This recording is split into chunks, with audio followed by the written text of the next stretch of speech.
વેપારી મિત્રોને નમસ્કાર. નવી સિઝનનો નવો માલ બનવાનો તૈયાર થઈ ગયો છે.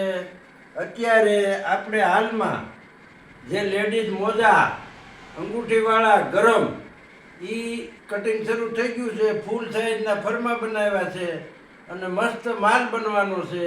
અને અત્યારે એકાબીજાના હથવારે એકાબીજાના સાથ સહકારથી બધાના ભગવાન રોટલા આપતા હોય તો હું તમારી લાલે તમે મારી લાલે એકાબીજાના સપોર્ટથી આપણે કામ કરવાનું છે. માલ મસ્ત બનાવવાનો છે.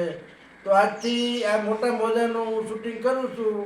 દરેક વેપારી મિત્રો ભાઈઓને ખૂબ એકાબીજાને અભિનંદન આપી અને શરૂઆત કરું છું. જય માતાજી.